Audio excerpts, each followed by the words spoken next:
episode 2 of Hotdog and Handshake podcast. My name is Sean Coletta. I'll join alongside Mike DeVore. Hey. And we appreciate you tuning in. Our first interview went great. Our second interview, boy, the guest we got today, tell you what, I'm not going to tell you quite yet, but we got a big one.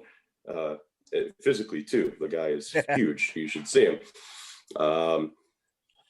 Want to start out real quick talking about a show that I went to last night, FWF Wrestling in Warsaw. Funkamania, right? What Funkamania? I forgot which one they're on. 18 now, maybe. Yeah.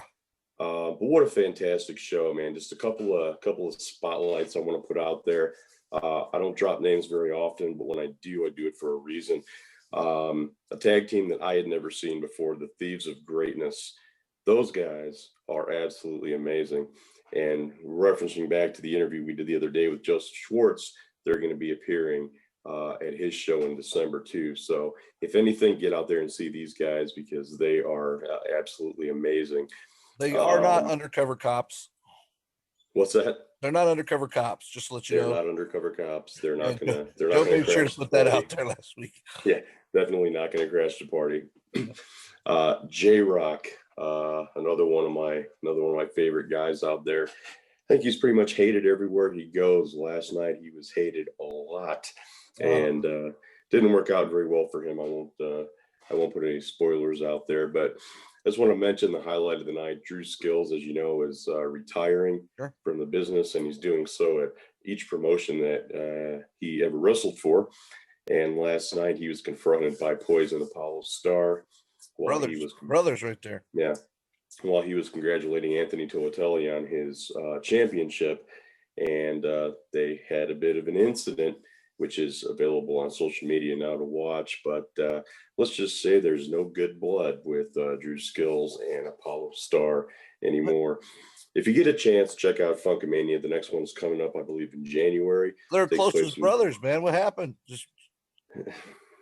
Apollo wasn't very happy with the way Drew was bringing up Toatelli. So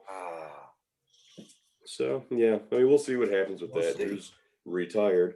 Yeah. As you know, professional wrestlers, some of them tend to retire a lot. He's number one. Our guest this retirement number one for him. But yeah, we'll see what happens. But I just wanted to mention that show.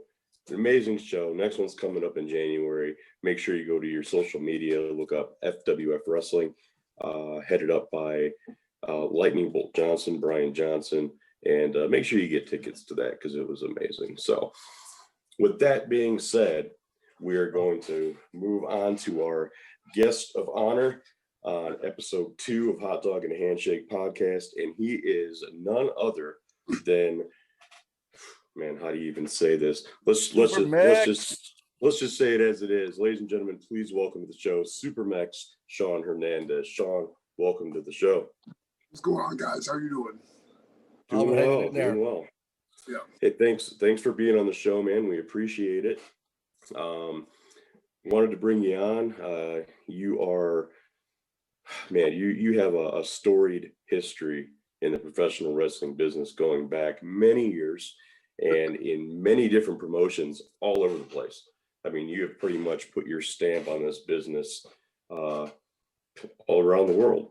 So we wanted to talk about your beginnings first, and then we'll get into what's going on with you today. So let's start out. How did Sean Hernandez get his start in this business, and where did you start? Real simple. I was playing college football, and I played 2 years in arena football, and which was kind of cool. But the problem is there's 22 weeks you're required to be on the team, and you only get paid for 14 games. So money had to come somewhere. And then dabbled in some powerlifting, and then WWF at the time came into the gym and said, "Hey man, you like wrestling, man, you should try it." Then 2 weeks later, I found Tugboat Taylor School of Wrestling with his son Chaz Taylor. They're from the old Global Wrestling from the ESPN days, and that's when I started. It was late '96, early '97.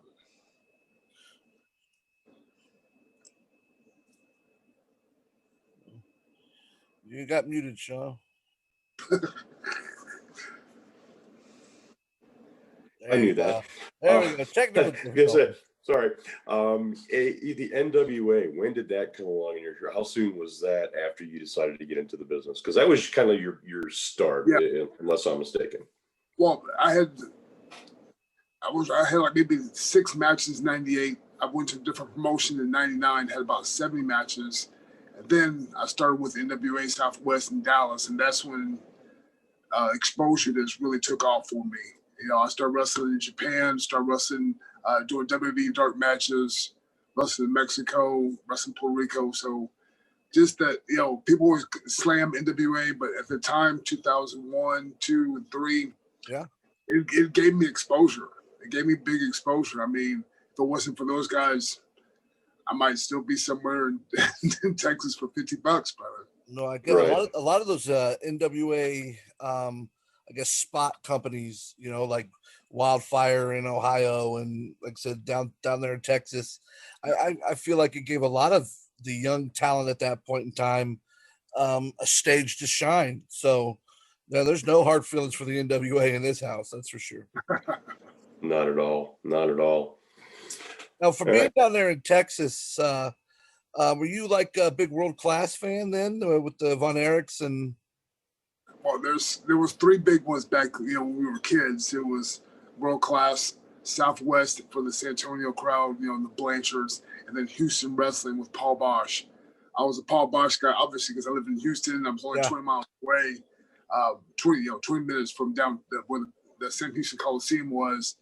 And brother, I've seen Kamala live, all the Guerreros live, you know,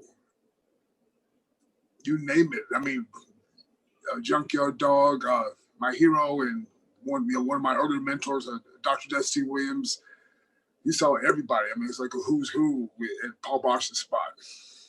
That's great. Yeah, because I was wondering with that. I mean, when you think of the territories, yes, you think of Texas. I mean, you know, you think of Georgia, obviously, you think of, you know, Mid-South, but we really you think of Texas and the rise of the Von Erichs, right? And just that, I feel like, and then obviously Paul Bosh is such a legendary name. You hear it today. I mean, who is it? Jerry Lawler likes to talk about Paul Bosh all the time. Jim Ross obviously talks very highly of Paul Bosh. So that was a great start there. And we even talk about the funks in Amarillo, which is, you know, almost like a different world. I mean, Amarillo, Texas is probably 12 hours from, you know, 12 hours from San Antonio. So yeah, it's like a different world, but, you know, technically still in Texas, and the funks were big there.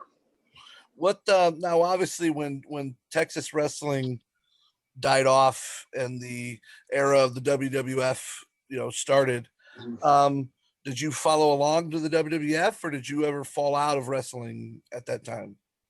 When wrestling started going down, you know, my parents were 1,000% me not being a wrestler. I wanted to be a wrestler since, you know, a little kid. Sure. And even 10th grade, I said, I'm going to be a wrestler. And they said, no, you're not. You know, my dad was a Green Beret for 30 years, and, you know, you're not doing nothing. He's, you know, so he's, you know, get your college, get your education, stuff like that. So I missed out when it was really, you know, a down phase. And when I came back to wrestling, actually tell this story all the time. I was watching, I thought my wrestling dreams were over. I'm just 24, 25 years old, and, you know, we got those illegal cable boxes in the 90s. And you get, you know, get the little cheat code pass and all that. Sure. And I watched ECW in November to Remember, and I'll never forget, I saw Masato Tanaka wrestle Mike Awesome, and I said, I want to be Mike Awesome. And that's how I started wrestling, because I wanted to be that guy. Yeah. I think I can remember that match to this day. I mean, obviously those two had legendary matches all across the loop. But you think of, you know, of ECW in that time, Mike Awesome and Tanaka were that was the show. Because not only could they go in there in hardcore, obviously, you know, but they could just wrestle. You know? The lost art of professional wrestling. Right? That's kind of moving on from that. I mean, the thing that I think a lot of people would know you from, Impact Wrestling. Yep. You had quite a number of runs with Impact Wrestling. So let's talk about the first one. I mean, obviously, you had is it four different runs with TNA? I don't know, brother. I know. Lost track. It's been that many. TNA. Okay, let's put this way. TNA started in like 02, and so that's 18 years, and I've been on at least every year. I think 14 out of 18 or 13 out of 18. Okay. So I missed 02. I missed 05, 16, and 17 and 19. So whatever it is, like 5. All right. So that's when they obviously brought you in with, Homicide and LAX. And that was 06. Yes, sir. Yeah, we have a question actually from one of our listeners. Okay. About that run. Josh Gill said, what was it like being a part of one of the best tag team booms in the 2000s and wrestling among some of the best in the industry?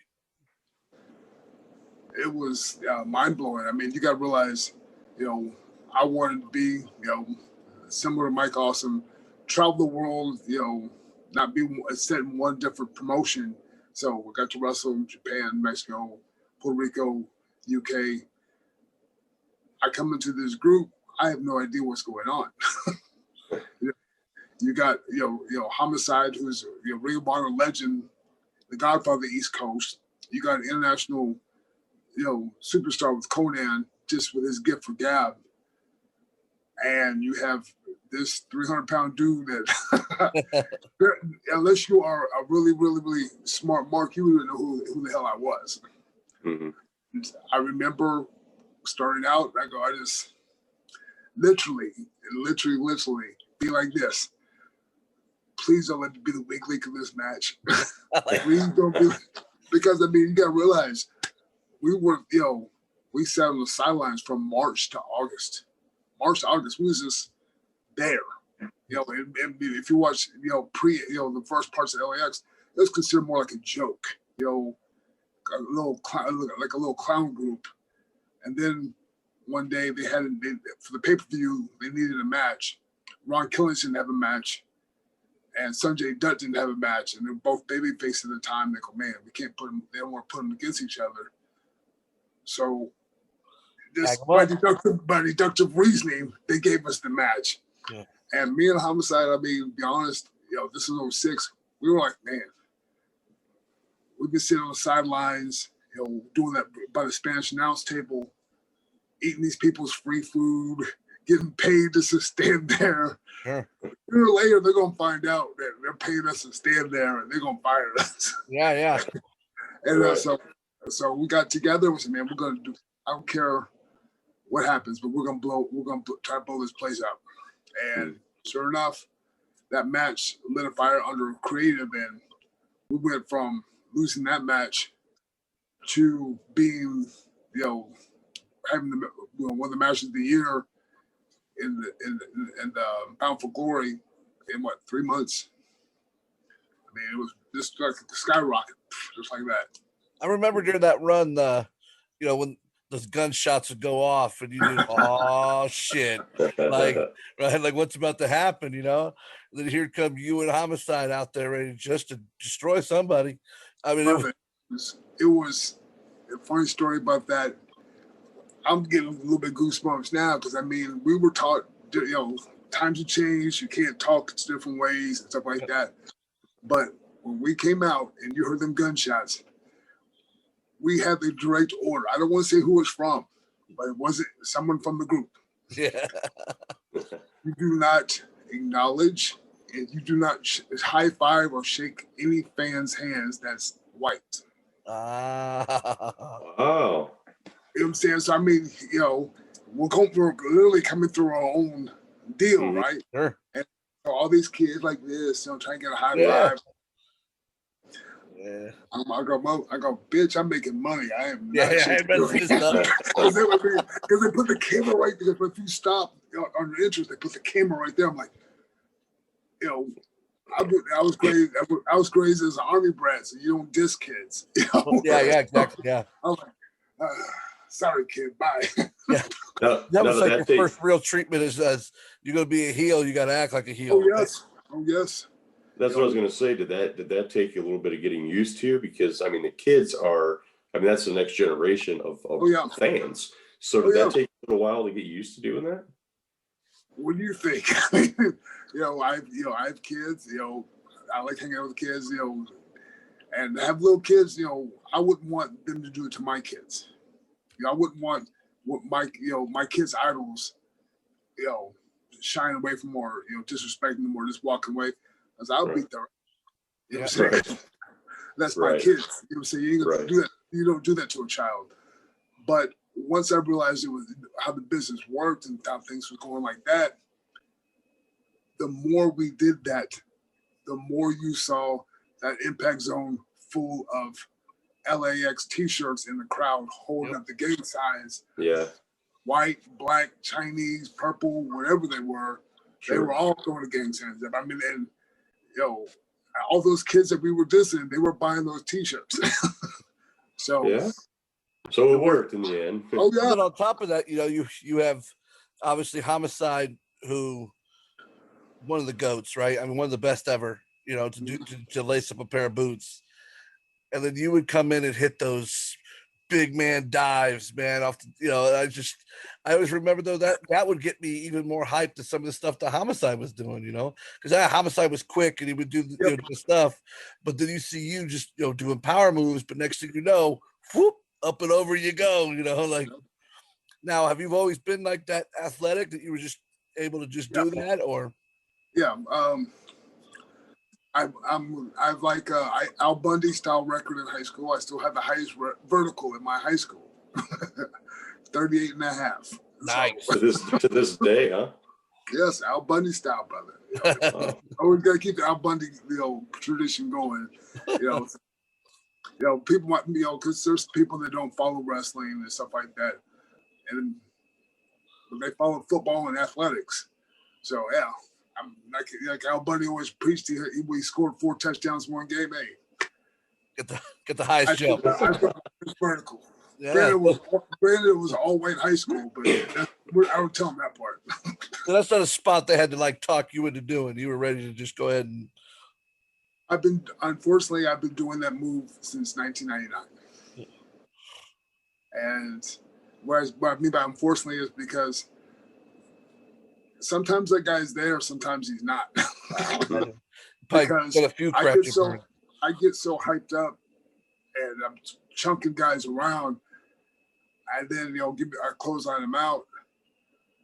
I'm literally feeding out the crowd, so I don't know if that guy's ready or not ready, or I'm going regardless. Yeah. And I remember as heavy as 319 doing that dive. Probably getting a little harder to do that dive nowadays than it was back in it's more selective now, because actually I can do it easier because I'm only 270 now. Yeah, let's wait. The recovery time of these guys don't catch you. Yeah. That's the me and Homicide always joke is if I'm not out there, don't do the dive. This little ass Homicide will catch me by himself if he has to. That's nice to know that you got somebody with that level of trust. That's I've kind of noticed that doesn't always exist so much anymore. And a lot of times when these guys are taking dives, you've got 6 guys on the outside of the ring going like this, waiting for him to come instead of being more spontaneous. But it's nice to know that you got a partner like that you can trust. So we've talked about Impact. We've talked about your beginnings. Let's talk about what is probably one of my favorite promotions to have watched, and that's Lucha Underground. I really enjoyed Lucha Underground. I was sad when it went away. Always was that true alternative? I don't completely really know different. about alternative, but it was something different. And storylines that actually continued, storylines that didn't last a week and then they never talked about it again. Good continuing storylines, a roster of talent top tier talent. So let's talk about, how did you get into Lucha Underground? How did that come about? And maybe your favorite time in Lucha Underground, and then what happened at the end. I've never really heard or read why it ended, and I don't even know if you know, but what happened toward the end of Lucha Underground, and is Lucha Underground gone forever? Real quick, how I got into Lucha Underground, Christy Joseph, the head writer, called me. This was probably May or June of 2014. I sat home for like 6 months paid from Impact, from TNA. There you go. Yeah. They, at the time when they let Chavo Guerrero go, they didn't know what they wanted to do with me, but they knew somebody would pick me up. So they just keep you on sat record. home. I said, dude, I wasn't complaining. All I could do is wake up once a month and go to my mailbox, get my check. I'm good. Yeah. There you go. I'm good. They say, don't even call me. Don't even tell me why you don't want to use me. I don't care. Yeah, I'm just gonna sit right here. Just keep sending the check. I can polish in my Xbox skills. Life is grand. Don't bother me. I won't bother you. You don't bother me. But then, literally, I had no contact from December of 13 to the day my contract was up, May 12th or 13th or something like that of 14. So literally that time, no contact. All this, I get the email, oh, you're not booked for TV. Okay, cool. That was the only email you got, from travel. You're not booked. Good. Still got my guaranteed, money, right? Okay, I'm good. Yeah. Well, then, I didn't know exactly my contract was up, but apparently TNA did, because you get the unfollow on Twitter the day my contract was up. That's how I knew my contract was up. I'm like, That's your what? best future endeavors, yeah. I'm like, what? Okay, Jeez. Cool. And so I made some funny posts about it, and that's when Joseph found out and called me and said, hey, why don't you come try this out? I said, okay, we'll see what's happening. And it was, you heard people talk about great treatment. This was like beyond great treatment. This is like 5-star, like you just won lottery stuff. Get on the plane, get there, they have a ride to pick you up, give you cash right there. How many days are you booked for? I'm here for 4 days, ma'am. They give you, I forgot, $50 or $100 every day, per day. Right before you even worked, huh? You're per diem, so your food money, you spend money. Okay. I go there, and then I'm used to normal TV shows. You got to buy your own breakfast and stuff like that. So I got some breakfast at this local coffee shop down the street, and then they take you to the building. They have catering waiting for you. That's just like little snack stuff. I go, oh man, so I'm packing my bags, phone and stuff. Because oh yes, we have catering for this all day. You can snack on whatever you want, soda, Monster, Red Bulls, coffee, candy. So I'm just packing my bag. I'm like, man, it's like winning the lottery. I got, you give me $100, $100 a day to eat. Plus you give me all this. Then I'm like a kid in the candy store. Mr. Hernandez, you're a little bit early. We apologize. Breakfast won't be ready for another 45 minutes. I'm like, I get breakfast too. So, and then, this awesome, badass breakfast spread. You get done eating there, and they give you what you're supposed to do for the day, and they fill up caterings more for you for snack foods. Maybe you didn't like breakfast that much. So they have finger foods and sandwiches and stuff like that. So I I had to bring another bag. Fill more up. No, and then okay. I mean, I'm sorry, I'm talking about food because that's my stuff. But I was gonna say, it sounds to me you only stuck around Lucha Underground for the food, but whatever. Then you get lunch before you have to wrestle. I mean, awesome spread. I mean, they're bringing these, whatever local LA famous chefs to cook you authentic Mexican food.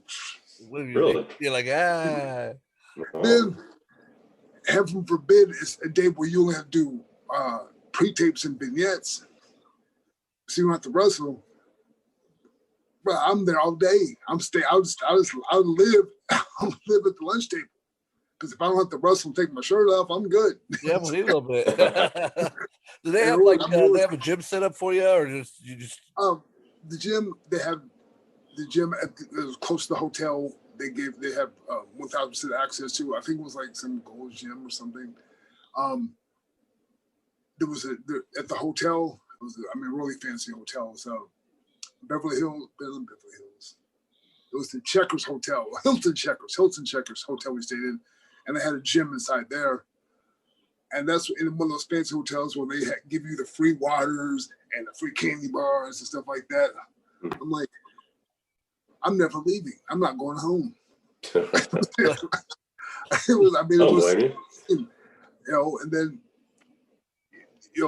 for your wardrobe, they, say you don't like what you have, like the stuff that you normally wear. I always wear the khaki stuff like this. Oh, they'll make you it for free.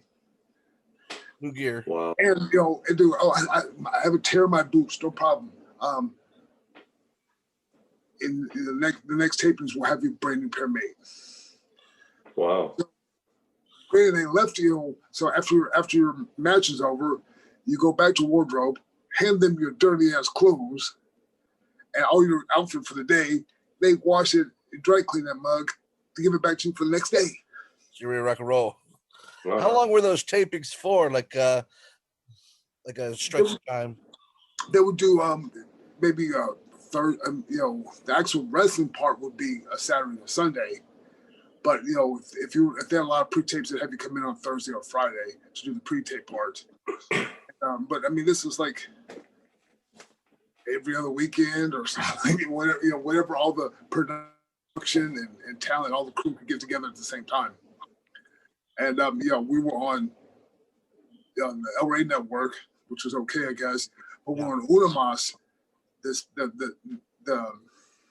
free Mexican channel on Saturdays. They showed our product, but all in Spanish, and that's why a lot of us had to do all the vignettes in Spanish and English, because that's where our huge audience came from, was Unimas, because that was it's hard to find. I'm sorry. Is that their affiliation with AAA, and a lot of the cats that work down there kind of came up here with? Not through Unimas. I mean, it's like wherever you live at, like Univision, the Mexican channel, Univision. Sure. Yep. Well, they have a smaller sister station called Unimas, and that's where everyone was watching Lucha Underground, because who can find El Rey and who's paying that $20 a month just to get that channel? Exactly. And you could say, oh, I got a Riku or Roku or Sling or whatever the hell you have. Nobody's doing all that just for one channel. Yep. So I mean, if you just grin and bear it, and it's actually, it was a nice channel. El Rey's a great channel. I loved all the movies they put on there, and the the side, and then obviously Lucha Underground. Yeah. It just sucked that it was such a low. Oh yeah. Yeah, you basically, I'm sorry, I'm long-winded, but you were treated like a king. And it was awesome. Then I said you were there, and what do you think was probably besides the food, what was your best moment, working for Lucha Underground? This is camaraderie, because there was no guys who thought they were better than someone else. You maybe have some political clashes with different dudes, but there was no politics, especially in that first season. That's why that first season was so special, because literally, whoever's going to be in the main, who's going to be in the semi-main, was wide open, was completely wide open. Anyone on the roster could have been inserted in the main All you had to do was get over in front of that rowdy ass crowd. You know, That crowd was hype, man. Just like in real Mexican wrestling. You know, AAA. I've spent a lot of time there. If you get over the crowd, the bookers, promoters, they're not dumb. They know who is getting the counter response. They know who they need to keep pushing.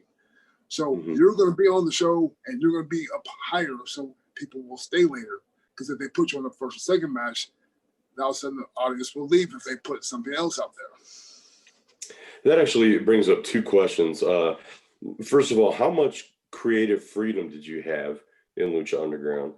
And second of all, as far as the crowd is concerned, I don't know if I had read or heard, but was it true that the crowds, once you were there, they had to be there for a certain amount of hours through the entire taping?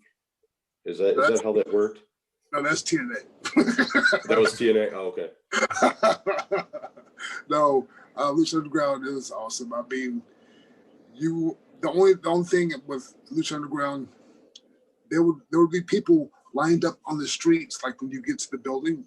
So say the show starts at say 2 or 3 in the afternoon, because they do 2 shows, 3 matches, an hour intermission, and then 3 more matches. There'd be people lined up at 10, 11 o'clock in the morning, waiting to get tickets to get in. It was tickets. Were they free or were they did they have to pay? I think most of it was like some secret VIP email thing you had to do just to get a ticket. Yeah.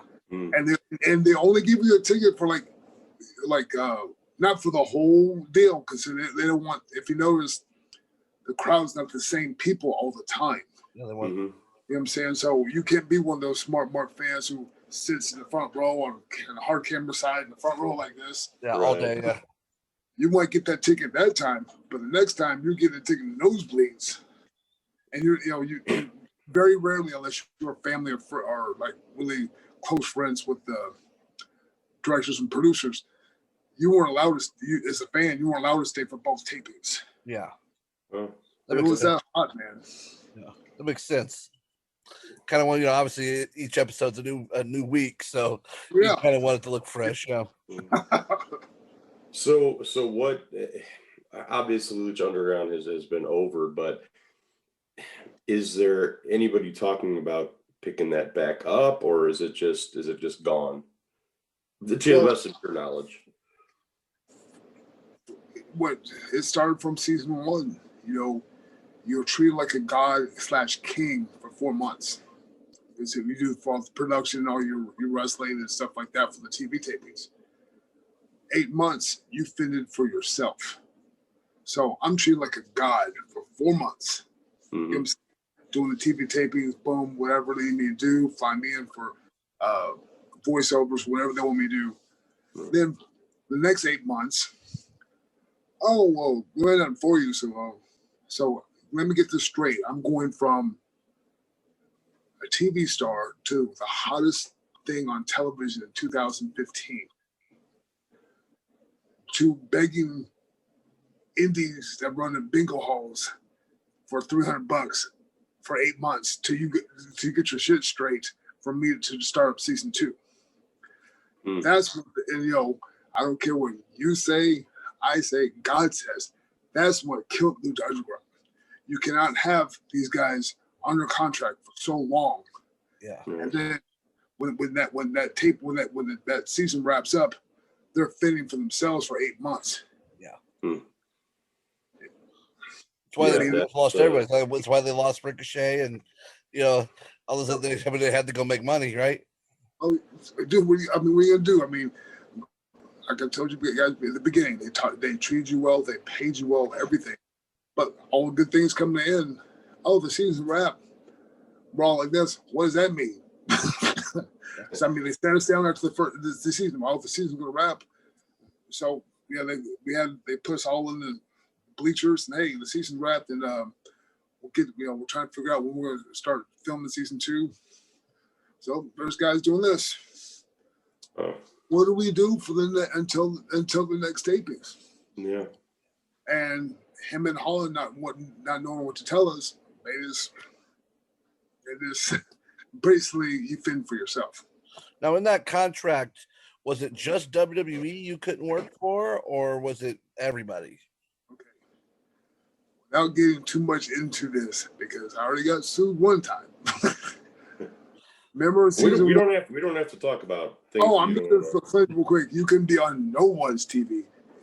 Impact, Ring of Honor, WB. No major American companies could you be on, and that's what got me in a lot of he said she said stuff, but cost me a lot of money because when you tell me I can do something and I go do it, and all of a sudden I get sued, TNA gets sued, TNA's channel network gets sued. Obviously, what you told me was not the truth. Yeah. Right. And then after that was between season 1 and 2. And then after that, if you noticed, guys started sprinkling going other places after season 2 because you cannot make, it's hard to be a king for 4 months and there's 12 months a year. Yeah. And you got families, you got lives, man. You got big money, I kind of feel like, I've obviously without maybe getting too big, that goes back to how Vince kind of looks at everybody as that independent contractor, but yet here he is taking over their Twitch accounts, right? Well, how far did TNA and maybe Luke, did they all kind of follow that same motto where they thought you were independent contractors, but we own you. But the only problem is at least WWE compensates you year round. At least TNA compensated you year round. Lucha Underground compensated you through that whole time, just for that season. And that's where the problems began with myself. Because I'm not dumb.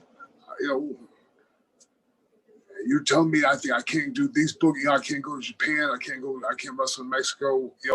I have to take your booking over everyone else. I understand because I'm contracted you for television. But then during that 8-month off, the same rules still apply. Come on, bro. Yeah. I'm surprised they didn't let you at least maybe go down to back down to Mexico. Didn't like Pentagon and Ray and them, didn't they all get to do that? Oh, they tried to, but you got to realize you had 30, 40 guys on a contract. True. And, you got, AAA at any given time, you have 70 wrestlers there. So whose spot gets given up if this guy comes over there? Just one guy, let alone 30 to 40. Yeah, that makes sense. You can only you can't hire everybody. Yeah. Not even close. Yeah.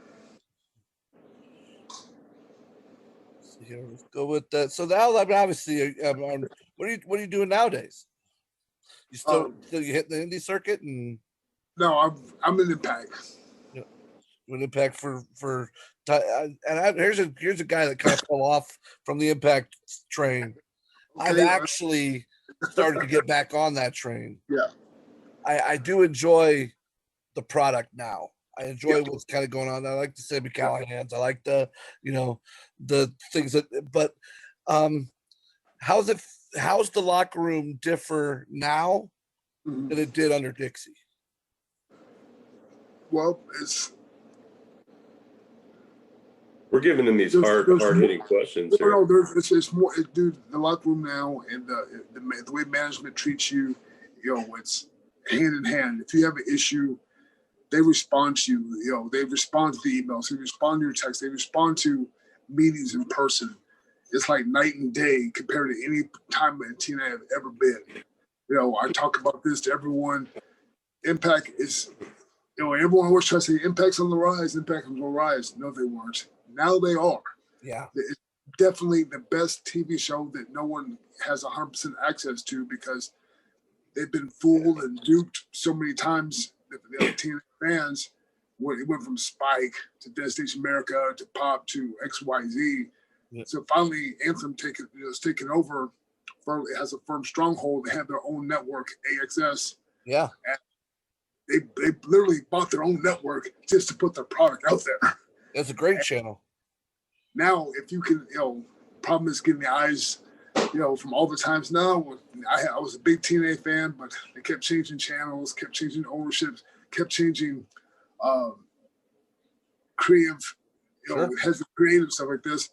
So people got bored and switched the channel and went to something else. Now it's the best time to watch Impact because it's the perfect blend of up and coming guys with the sprinkle of veterans who can still go. You got myself, you got the Motor City Machine Guns who are still on fire. You got Luke Gallows and the Good Brothers. Machine Guns, brother, it's awesome. I mean, I thought the North had a great run as the tag champs. That was some fun stuff. And I haven't been a big fan of this post-pandemic wrestling, without the crowd. I've tried. Obviously, I love my wrestling, so I've tried. But I don't know, it just misses that little something. The last TNA pay-per-view, I bought it hands down without even hesitating because I knew even without the crowd, I was about to get a kick-ass show. Yeah. I did it. They didn't let me down. It was a great show. Well, we got Bound for Glory coming up next Saturday. I can promise you, brother, it's going to be a good show. I mean, you got just the tag match, the four-way tag match. You got Machine Guns versus North versus Gallows and Anderson. I'll be honest, I forgot the fourth thing, but it's going to be awesome. I mean, Eric Young's on fire. Yep. EC3's back. We have a perfect blend of guys who can still go with these up-and-coming guys so they can be made stars. And I'm telling you, you got a writing team down there that's willing to work with you guys and willing to let you guys kind of do your thing. I don't want to never not mention them.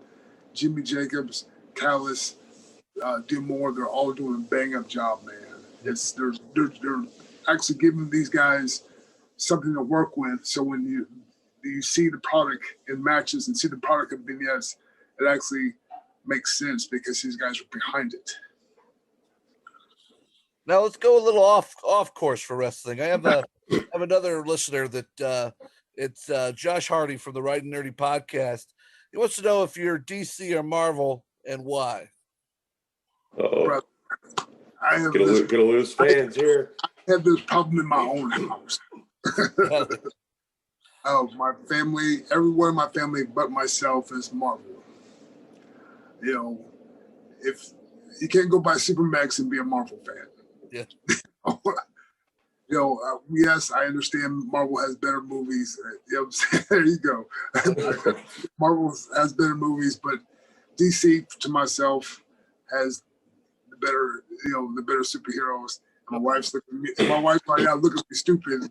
So, because you're but yes, DC. Man, I did school and waited in line for hours when Superman died. Waited.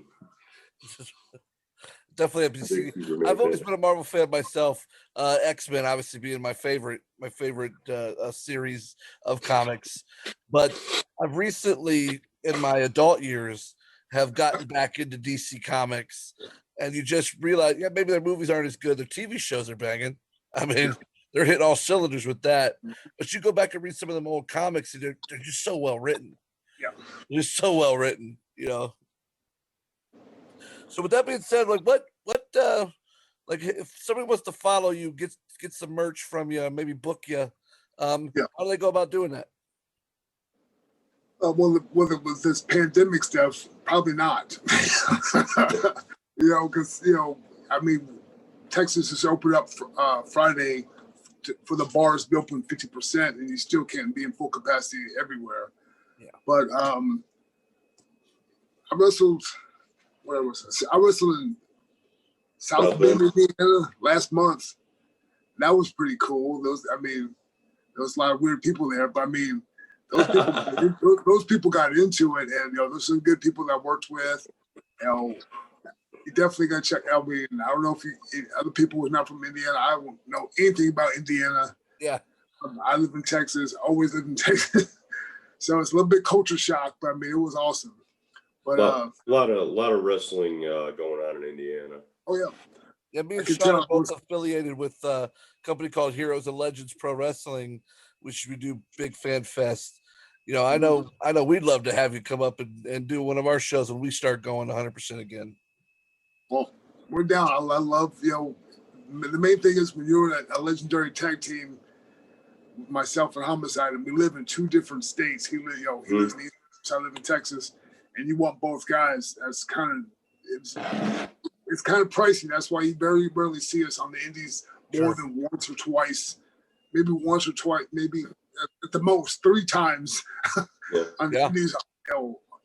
In a year. Texas, what Homicide's still in Philadelphia, or? Yeah, he's in Philly. Yep. I mean, last time we tagged together was last year when we went to Australia. So, and then like 3 months before that, we went to Hawaii, which was awesome. Yeah. But if y'all anybody want to, the main thing is I still wrestle. I train guys. I have this guy you haven't even seen yet. I promise you, he's going to be literally and figuratively the biggest thing you ever see in your life. Oh, this gentleman I'm training right now, I've been training him since April. He is 6'8", 440 pounds. Oh no. This gentleman, Daddy. It gets worse. This gentleman just turned 19 in July. Wow. And years ahead of him now. Years still. Yeah, he got 20, 30 years just not even trying. And do you have a name for your school, or is it just something you're kind of doing on the side? I have run a local promotion down here in Texas, Austin Wrestling Federation. I'm sorry, I said it wrong. My wife just right here. Austin Wrestling Revolution. Down Lockhart, Texas. That's where our school is at. And we have other students, but literally, I mean, this guy makes me look like a dwarf. Most guys, especially, if you see me in TNA and Impact, oh man, that's a decent sized guy. And I look like a child next to this guy. And he's still growing. That's what it makes it even worse. That's awesome, man. That's awesome. Well, like I said, it's been great having you on the show. We're Absolutely. big fans. I'm definitely a big fan of that, the early run with LAX. That had been my heyday of TNA. I'm just looking forward to seeing you come back kicking some more ass, man. We're ready for it. Awesome, bro. Yeah, and don't forget, October 24th, Bound for Glory. Call your shot gauntlet match. You're in there. Can we get a spoiler? I'm an old man. I realize that you need to keep your contract stuff intact, because we had to film the stuff about 4 to 6 weeks before, because of the pandemic stuff. So this has already been filmed, it's already in the can. All I can say is I will be in the gauntlet match. I'll be at Bound for Glory, and hopefully I'm wearing my big necklace and a chain in the near future with a big title belt on there. Hopefully soon. Yeah. So we'll definitely be keeping an eye out, man. Good luck on the 24th. Be safe, have fun, and we look forward to seeing much more of you in the future. Thanks for coming on our podcast. We appreciate it, and maybe we'll see each other in person soon here once things start to clear.